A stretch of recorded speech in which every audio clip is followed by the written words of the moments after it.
UP में जो मुसलमान हैं वो तकरीबन जो है 24% के आसपास हैं। तो 24% के आसपास मुसलमान हैं, तो ये कहते हैं कि मुसलमान का वोट हमें ना मिले एक मुश्त, तो उन्होंने ओवैसी को खड़ा कर दिया कि हिंदू और मुस्लिम वोट का बंटवारा हो, तो हमें जो है हिंदुओं के वोट एक मुश्त मिल जाए और हमारी सरकार बन जाए। ये पिछले 70 साल से एक ही बात बताने में लगे हुए हैं कि हिंदू जो है जल्दी ही अल्पसंख्यक हो जाएगा देश में।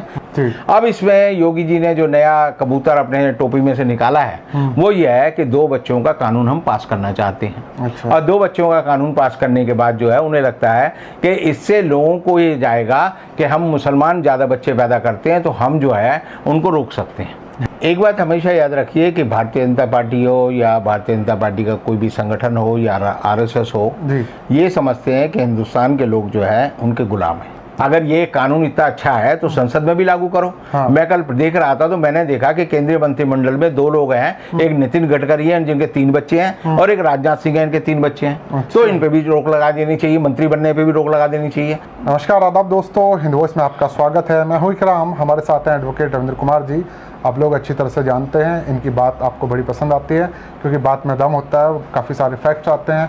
आज बात करते हैं योगी सरकार जो जनसंख्या नीति लागू करने जा रही है या कर चुकी है। कल जनसंख्या नियंत्रण दिवस था, उस पर उन्होंने घोषणा कर दी है।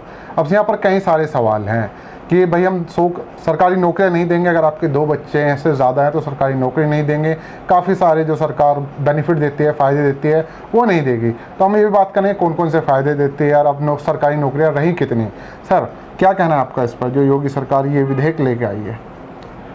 एक बात हमेशा याद रखिए कि भारतीय जनता पार्टी हो या भारतीय जनता पार्टी का कोई भी संगठन हो या आरएसएस हो, ये समझते हैं कि हिंदुस्तान के लोग जो है उनके गुलाम हैं। अच्छा। पहले आपको याद होगा भारतीय जनता पार्टी के नेता कहते थे, विश्व हिंदू परिषद के नेता प्रवीण तोगड़िया थे, मोहन भागवत जो कि आरएसएस के सरसंघचालक हैं, वो लोगों को कहते थे कि हिंदुओं को 4 बच्चे पैदा करना चाहिए, ये उसकी जो है एक तरह से धर्म के प्रति आस्था का प्रतीक है। अच्छा, ऐसे तो साक्षी महाराज भी कहते थे, सब कहते थे, सारे हैं, यानी जितनी भी साध्वी रितंबरा है वो कहती थी 4 बच्चे पैदा करो, और जो दूसरे लोग हैं वो भी यही कहते थे। और सबसे ज़्यादा मैं देखता हूँ कि जो लोग भगवा हैं, जिनका जीवन जो है पति पत्नी का नहीं है, जो कि सन्यासी हैं या बीवी को छोड़ के बैठे हुए हैं, वो लोग जो है इस बात पे ज़्यादा जोर देते थे कि बच्चे पैदा करो। अच्छा। अब अचानक इनको लगता है कि हिंदुस्तान का आदमी जो है वो मोबाइल के स्विच ऑन और स्विच ऑफ करने के बटन की तरह है कि पहले कहते थे 4 बच्चे पैदा करो, अब कहने लगे जी 2 बच्चे पैदा करो। अब 2 बच्चे पैदा करोगा उसका फ़ायदा बताते हैं, पहले 4 बच्चे पैदा करने का फ़ायदा बताते थे। अच्छा। लेकिन इनको जो है एक तरह की अक्ल नहीं है, ये सोचते नहीं कि जनसंख्या नीति का क्या मतलब होता है, भारत ने क्या तय किया हुआ है, पूरी विश्व जो है इस बारे में क्या सोचता है। और ये पिछले 70 साल से एक ही बात बताने में लगे हुए हैं कि हिंदू जो है जल्दी ही अल्पसंख्यक हो जाएगा देश में। और आप देखिए कि जब से देश आज़ाद हुआ है, आज़ादी से पहले हिंदुस्तान की जो टोटल पॉपुलेशन थी उसमें 64.4% जो है हिंदू थे, 5% जो आदिवासी थे, 2% जो है अन्य धर्मों के लोग थे, और 27% जो है उसमें मुसलमान थे। जब देश आज़ाद हुआ, देश का बंटवारा हो गया, तो देश की सीमाओं के बनने के बाद जो है बहुत सारे मुसलमान हिंदुस्तान छोड़कर पाकिस्तान चले गए, जो अब बांग्लादेश भी बन गया है। जी, बांग्लादेश अलग हो गया। अब ऐसी हालत में हिंदुस्तान में जो है मुसलमानों का प्रतिशत जो है 14-14.5% था, और 14.5% का जो मुसलमानों का प्रतिशत है, आप देखेंगे 70 साल में वो ज़्यादा नहीं बढ़ा है, वहीं का वहीं है। अच्छा। वहीं का वहीं है, प्रतिशत वहीं का वहीं है। अब उसमें 2 लोग होते हैं कि एक तो बहुत सारे मुसलमान जो है हिंदुस्तान में आना चाहते हैं, जो पाकिस्तान और बांग्लादेश से आ गए। दूसरी ओर हिंदुस्तान के 4 करोड़ लोग जो है हिंदुस्तान छोड़कर जो है विदेशों में बस गए। वो कनाडा में जैसे सरदार चले गए, अमेरिका में चले गए, हर जगह चले गए। तो हिंदुस्तान की पॉपुलेशन का जो माइग्रेशन हुआ उसमें मैक्सिमम माइग्रेशन जो है वो हिंदू पॉपुलेशन का हुआ है। मुस्लिम पॉपुलेशन जो है वो जाती है तो मिडिल ईस्ट के देशों में जाती है जहाँ उन्हें नागरिकता नहीं मिलती, और वो वहाँ काम करके वापस आ जाते। तो एक तरह से डेमोग्राफिकल जो अगर हम पॉपुलेशन की बात देखें तो उसका जो परसेंटेज है, बंटवारा है, वो वही है। लेकिन ये बताते हैं कि 2050 में हिंदू नहीं जागा तो हिंदू जो है अल्पसंख्यक हो जाएगा और हिंदुस्तान जो है मुस्लिम राष्ट्र हो जाएगा। अब ये जो है हमेशा हर चीज़ में हिंदू मुसलमान करते हैं, तो इन्होंने इसीलिए सोचा कि अब जो है यूपी के चुनाव हैं, यूपी के चुनाव में राम मंदिर का मुद्दा जो है फुस हो गया है। राम मंदिर को लेकर जो है अब हिंदुओं में कोई उत्साह नहीं है। मंदिर बनेगा नहीं बनेगा उसके घोटाले की खबरें रोज आ जाती हैं। ये पता चलता है कि वहाँ पर ये गलत काम हुआ, ये इस तरह पैसा खाया गया, इस तरह लोगों को लूटा गया। तो उससे हिंदुओं की आस्था का वो प्रतीक उस तरह का नहीं है कि बीजेपी को वोट दिला सके। अब यूपी में उन्हें वोट चाहिए तो वोट लेने के दो ही तरीके हैं कि हिंदू मुसलमान करो, क्योंकि यूपी में जो मुसलमान हैं वो तकरीबन जो है 24% के आसपास हैं। तो 24% के आसपास मुसलमान हैं, तो ये कहते हैं कि मुसलमान का वोट हमें ना मिले एक मुश्त, तो उन्होंने ओवैसी को खड़ा कर दिया कि हिंदू और मुस्लिम वोट का बंटवारा हो, तो हमें जो है हिंदुओं के वोट एक मुश्त मिल जाएँ और हमारी सरकार बन जाए। अब इसमें योगी जी ने जो नया कबूतर अपने टोपी में से निकाला है वो ये है कि 2 बच्चों का कानून हम पास करना चाहते हैं। अच्छा। और 2 बच्चों का कानून पास करने के बाद जो है उन्हें लगता है कि इससे लोगों को ये जाएगा कि हम मुसलमान ज़्यादा बच्चे पैदा करते हैं तो हम जो है उनको रोक सकते हैं। अच्छा। और हिंदुओं को रोकने के लिए अभी सर्वेक्षण जो ताज़ा सर्वेक्षण हुआ है उसमें पता चला है कि 78% हिंदुओं में से 14% हिंदू जो है उनके बच्चे जो है 2 से ज़्यादा हैं। अच्छा।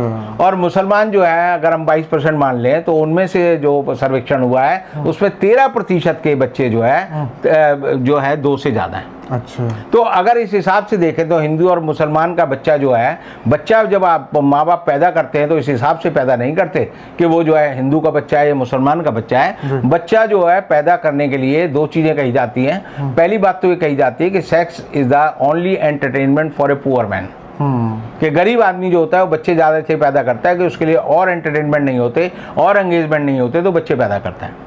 दूसरा, गरीब को लगता है कि बच्चा पैदा होगा तो बच्चा जो है जैसे ही बड़ा होगा तो वो एक कमाऊ पूत बन जाता है। अच्छा। अमीर आदमी का बच्चा जो है मान लो कोई शहर में रहता है, अब मिडिल क्लास का है, अपर मिडिल क्लास का है, तो बच्चे के बारे में पूरा सोचेगा, उसे नर्सरी में पढ़ाना है, फिर उसको जो है किसी अच्छे पब्लिक स्कूल में एडमिशन दिलाना है, फिर उसको कॉलेज में दाखिला कराना है, फिर उसको डॉक्टर, वकील, इंजीनियर या कोई बड़ा उद्योगपति या कुछ और बनाना है।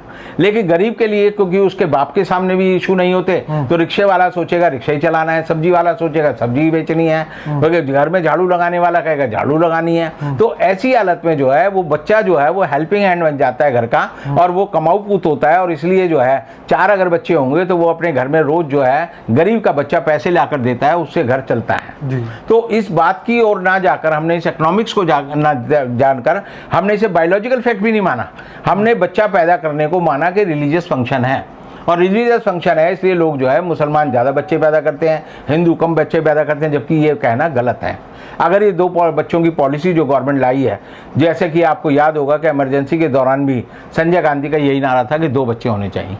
और उसने क्या किया, 2 बच्चों के लिए उसने कहा कि जो आदमियों के 2 से ज़्यादा बच्चे हैं, सरकारी कर्मचारियों के लिए तय कर दिया था, उनका कोटा बांध दिया था कि तुम्हें 30 लोगों की नसबंदी करानी है, 40 लोगों की नसबंदी करानी है। तब जो है डालडा का एक 5 किलो का डब्बा मिलता था। नसबंदी कॉलोनियाँ बस गई नसबंदी कॉलोनियाँ बसी, वो तो बाद में बसी क्योंकि जब जनता पार्टी की सरकार आई।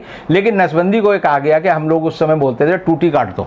अच्छा। तो टूटी काटो, मीटर उतार दो, इस तरह के जनता में जो है डायलॉग चलते थे। और तब जो है एक बड़ा कारण जो है इंदिरा गांधी का इमरजेंसी के बाद हारने का रहा कि उसने जो है मुसलमानों का उत्पीड़न किया। और ये मुसलमान ये मानते थे कि हमारे खिलाफ ये जो है पूरा मुहिम है। और तुर्कमान गेट है जहाँ बहुत सारे बुलडोजर चलाकर जो है मकान गिराए गए मुसलमानों के। उसके बाद जो है देश में एक तरह से मुसलमान जो है कांग्रेस से अलग हो गया और उसे माना कि ये जो है नसबंदी का कानून जो है गलत है। अब जो है अब ये बात है कि 2 बच्चे पैदा होने पे आप जो है ये कहते हैं कि उसको नौकरी नहीं मिलेगी, सरकारी नौकरी। तो पहला तो यही तर्क बड़ा गलत है क्योंकि देश में सरकारी नौकरियां है ही नहीं। सरकार ने हर चीज का जो है प्राइवेटाइजेशन कर दिया, तो नौकरियां नहीं है। नौकरी के आड़ में सरकार जो इस तरह का तीर चला रही है गलत है। दूसरा, सरकार ने कहा कि भाई हम जो है जो ग्राम या लोकल बॉडीज के चुनाव होते हैं उसमें वही लोग चुनाव लड़ सकेंगे जिनके 2 बच्चे हैं। 2 से ज्यादा बच्चे वाले नहीं लड़ सके। अगर ये कानून इतना अच्छा है तो संसद में भी लागू करो। मैं कल देख रहा था तो मैंने देखा कि केंद्रीय मंत्रिमंडल में 2 लोग हैं, एक नितिन गडकरी हैं जिनके 3 बच्चे हैं और एक राजनाथ सिंह हैं इनके 3 बच्चे हैं। तो इन पे भी रोक लगा देनी चाहिए, मंत्री बनने पे भी रोक लगा देनी चाहिए। सरकार को तय करना चाहिए ना मंत्री बनेगा, ना वो विधायक बनेगा, ना वो सांसद बनेगा, ना वो राज्यपाल बनेगा, ना वो देश का राष्ट्रपति बनेगा, ना उपराष्ट्रपति बनेगा, ना किसी सदन का नेता बनेगा। इस पे भी रोक लगा दो आप। तो रोक लगनी चाहिए अगर एक अच्छी चीज है तो। और अगर बुरी चीज है तो वो जो है, अगर आप एक कड़वी दवा की तरह सोचते हैं कि हमें राजनीति करें, तो ये गलत है। अब ये मैं मानकर चलता हूं कि ये कानून जो है इसका जिस ढंग से समर्थन किया जा रहा है, अभी ये आपने देखा होगा शरद पवार ने भी कहा भाई ये बहुत बढ़िया कानून है, लागू होना चाहिए। अच्छा। कोई भी आदमी परसी यानी साफ सामने इसका विरोध नहीं करेगा। इसका विरोध इसलिए नहीं करेगा क्योंकि हिंदुस्तान के नेता जो होते हैं वो अनपढ़, जाहिल और गंवार होते हैं। आप देखेंगे कि उन्हें ये अकल नहीं है कि हिंदुस्तान की पॉपुलेशन नीति क्या है। हिंदुस्तान की सरकार ने यूएनओ में एक कॉवेनेंट है जिसका नाम है इंटरनेशनल कन्वेंशन ऑन पॉपुलेशन, उसको हमने साइन किया हुआ है। अच्छा। और उसमें हमने कहा है कि ये हमारे यहाँ जो है बच्चे पैदा करने की जो जनसंख्या नीति है वो स्वैच्छिक होगी, यानी लोग जो है स्वेच्छा से चाहेंगे तो जा सकते हैं, स्वेच्छा से ना चाहें तो उसे ना पालन करें। उसके बाद हम देखते हैं कि अभी एक बीजेपी के एक समर्थक ने सुप्रीम कोर्ट में एक पिटीशन डाली कि 2 बच्चे का नॉर्म होना चाहिए, और उसमें दिसंबर 2020 में ही केंद्र सरकार ने ये एक एफिडेविट दिया है जिसमें कहा है कि बच्चों को सीमा कितनी होनी चाहिए इसके बारे में कोई सरकार जो है कानून नहीं बना रही, कोई कानून नहीं बनाएगी, क्योंकि हिंदुस्तान में जनसंख्या नियंत्रण जो है स्वेच्छा का विषय है, आपकी मर्जी है आप कितने बच्चे पैदा करो जी। तो सरकार ने अभी 6 महीने पहले ये एफिडेविट दिया है। अब सरकार को लगता है नहीं जी 2 बच्चे पैदा करने से मुसलमानों का वोट, मुसलमान दुखी होगा और हिंदू उस पर खुश होकर जो हमें वोट देगा। तो मुझे लगता है कि योगी सरकार ये एक कानून में एक संशोधन जरूर करेगी। वो ये करेगी कि जिस औरत के भी दूसरा बच्चा हुआ है तो दूसरा बच्चा होते ही लेबर रूम में जिस अस्पताल में उसका बच्चा हो रहा है उसकी जो है उसकी नसबंदी औरत की वहीं पर उसी ऑपरेशन टेबल पे कर देनी चाहिए, क्योंकि जब वो औरत जो है उसकी नसबंदी हो जाएगी तो तीसरा बच्चा होगा ही नहीं। तो सरकार जो है, योगी सरकार जो है, आने वाले समय में दूसरा बच्चा पैदा होते ही लेबर रूम में, चाहे वो हिंदू औरत हो, मुस्लिम औरत हो, उसकी जबरदस्ती नसबंदी कर देगी। ये मैं आज कह सकता हूँ, ये मैं आपको कह सकता हूँ। और अगर ऐसा कर देती है तो क्या होगा? ऐसा कर सकती है सरकार, लेकिन आप देखेंगे हिंदुस्तान में जो फर्टिलिटी रेट है, बच्चे जो पैदा होते हैं उनमें जो है अभी जो है 1 लाख बच्चों में 112 बच्चे जो है मर जाते हैं। अब 112 बच्चे अगर मर जाते हैं तो आप ऐसे में सोचिए कि अगर बच्चे पैदा होते ही औरत की नसबंदी कर दी और उसके बाद बच्चे मर गए तो वो औरत का क्या होगा, क्योंकि आप उसे किसी कानून से, किसी ऑपरेशन से जोड़ नहीं सकते। जी। तो सरकार जो है इस तरह के जो बड़ी बड़ी बातें करती है तो उसमें मेरे को लगता है कि सरकार की मंशा जो है जनसंख्या कम करने की नहीं है, उसका राजनीतिक इस्तेमाल करने की है। आपको याद होगा जब एड्स फैला था तो हिंदुस्तान में हर साल जो है इस समय जो है 85 लाख लोग जो है एड्स से पीड़ित हैं, एड्स के मरीज हैं। तो सरकार ने एक बात तय की थी कि हम हर आदमी को जो कि बच्चे पैदा कर सकता है उसको फ्री में निरोध देंगे। आपको याद होगा सरकार की एक स्कीम थी कि जहाँ जहाँ रेड लाइट एरिया है हिंदुस्तान में, जहाँ वैश्यवृत्ति होती है वहाँ पर जो है वेंडिंग मशीन लगाई जाएगी, और वेंडिंग मशीन होगी कि जो भी किसी कोठे पे जा रहा है, कोई भी यानी उस तरह का काम करने जा रहा है तो वहाँ पर उसे निरोध मिलेगा, वो जाए निरोध ले और उसका इस्तेमाल करे, ताकि ना तो उसको जो है कोई इस तरह के सेक्सुअल डिजीज है वो हो और ना बच्चे पैदा हों। सरकार ने योजना बनाई थी कि हिंदुस्तान में जहाँ गरीब लोग रहते हैं, गरीब बस्ती है, गरीब गाँव के लोग हैं, प्राथमिक स्वास्थ्य केंद्र में आशा वर्कर हैं, वो ले आकर लोगों को जो है इसे पॉपुलेशन कंट्रोल करने के लिए उनको जो है निरोध या इस तरह के कंडोम देगी। लेकिन आपको बड़ा आश्चर्य होगा कि उत्तर प्रदेश सरकार का बजट जो है 500 करोड़ रुपए का है। अच्छा।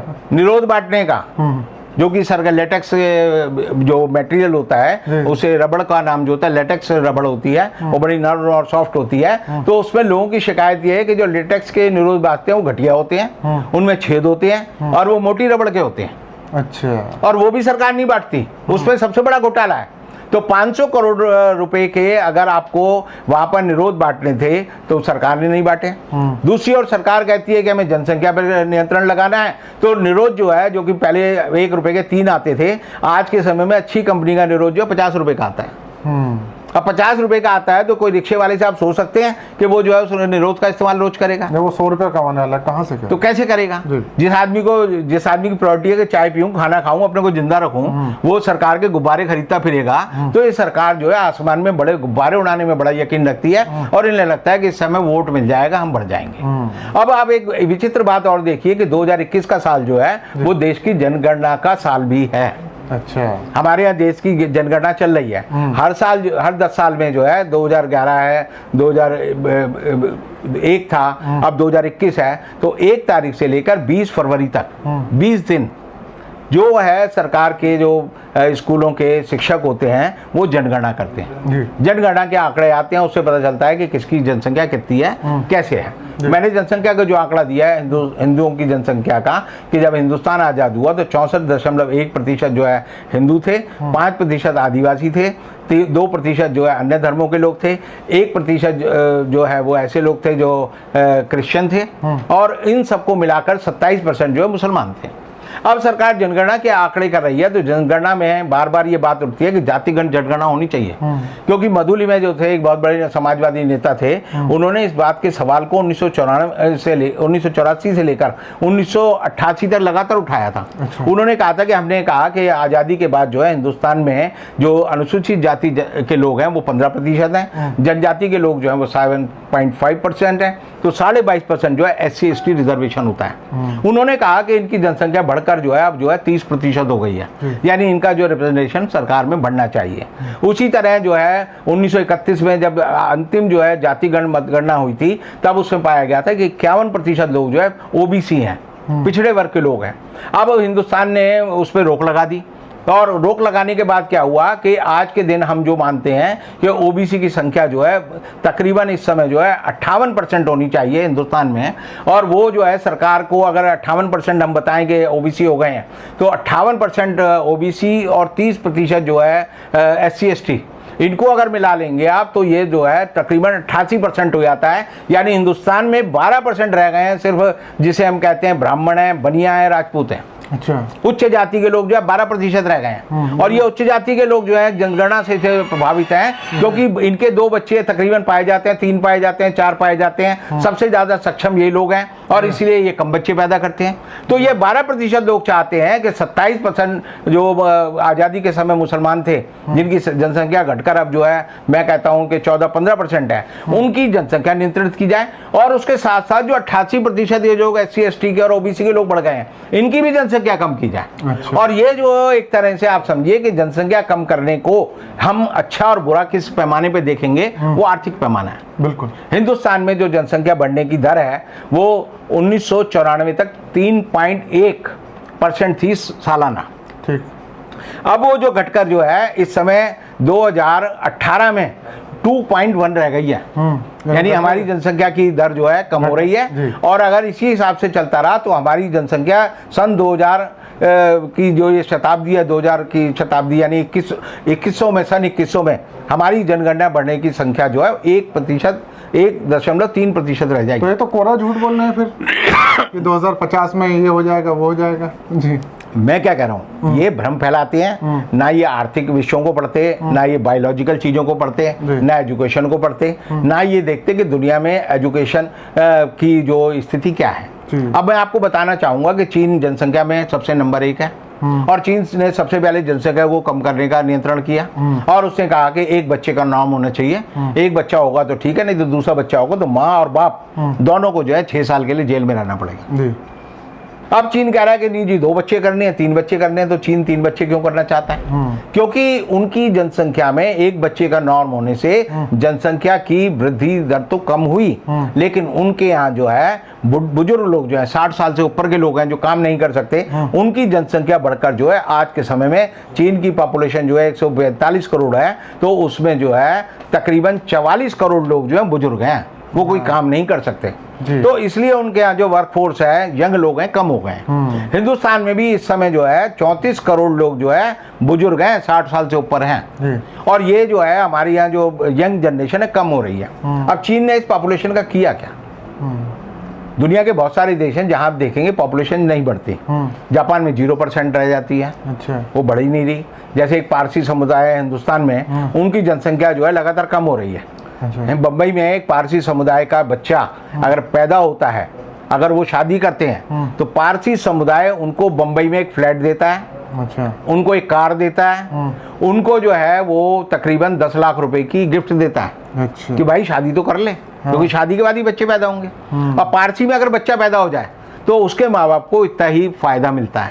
जापान में एक बच्चा पैदा हो जाए तो जापान में ये वहाँ की सरकार का है कि जो औरत बच्चा पैदा करेगी एक, उसको जो है बिना काम किए पूरा वेतन मिलेगा, सारी सुविधाएं मिलेगी, क्योंकि जापान के लोग बच्चे पैदा नहीं करते। जर्मनी एक ऐसा देश है जिसकी पॉपुलेशन रेट्रोग्रेड चल रही, माइनस जा रही है। चीन ने इसका क्या इस्तेमाल किया? चीन ने क्या किया, अपनी पॉपुलेशन को अफ्रीका के उन देशों में बसाना शुरू कर दिया जहां पर जो है आवर्जन की सुविधाएं जो है बड़ी आसान थी, जहां आप अपनी पॉपुलेशन को बसा सकते थे। और इसलिए एक लेखक ने पूरा एक आर्टिकल लिखा कि 5th कॉन्टिनेंट जो है उस पर चीन का कब्जा हो जाएगा। आने वाले समय में पता चलेगा कि छोटे छोटे जो गुआना है, जो फिजी है, वो गुआना है, और जो छोटे छोटे इथियोपिया है और जो देश हैं उनमें जो है पॉपुलेशन चीन की ज्यादा हो जाएगी और चीन का वहां पर शासन हो जाएगा। तो भारत भी जनसंख्या को एक्सपोर्ट करता है। अच्छा, हमारा पढ़ा लिखा डॉक्टर, अगर हम 10 डॉक्टर को पढ़ाते हैं तो आधे से ज्यादा डॉक्टर विदेश चले जाते हैं। जी, अमेरिका पहुंच, हमारे इंजीनियर अगर सक्षम हो तो विदेश चले जाते हैं। हाँ। हमारे राइटर अगर सक्षम हो तो विदेश चले जाते हैं। हमारा हर व्यक्ति जो कि कुशल है उसको हम जो है हिंदुस्तान को एसेट मानना चाहिए, विदेश जाता है, वहां जाकर वो जो है एक तो हिंदुस्तान की इंसानियत फैलाता है और दूसरा जो है वहां से पैसे भेजता है। जी। हिंदुस्तान को फॉरेन करेंसी मिलने का सबसे बड़ा कारण जो है वो लोग हैं जो विदेश जाकर काम करते हैं और अपने परिवारों के लिए यहाँ पर पैसा भेजते हैं। तो ये बीजेपी वाले लोग जो है इन चीज़ों को समझते नहीं, इनकी बुद्धि थोड़ी कुंठित है और ये चूंकि हमेशा सोचते हैं कि गाय गोबर मूत्र और बच्चे और हिंदू मुसलमान पाकिस्तान और तालिबान, तो इसलिए जो है देश का पतन कर रहे हैं और देश पतन के गर्त में जा रहा है और ये और आगे ले जाएंगे। मैं 2 बच्चों की नीति का विरोध नहीं कर रहा, लेकिन मैं कह रहा हूं कि आप उसको सही समझकर जो है लागू करें ताकि उसके फायदे हों, नुकसान ना हो। बहुत बहुत शुक्रिया सर, आपने जो समझाया है वो हर भारतीय की समझ में आसानी से आ सकता है, इतने आसान शब्दों में समझाया पूरे फैक्ट के साथ में। आप लोगों का क्या कहना है नीचे कमेंट कीजिएगा और इस वीडियो को फैला दीजिए, सब जगह शेयर कर दीजिए ताकि लोगों को सही जानकारी मिल सके।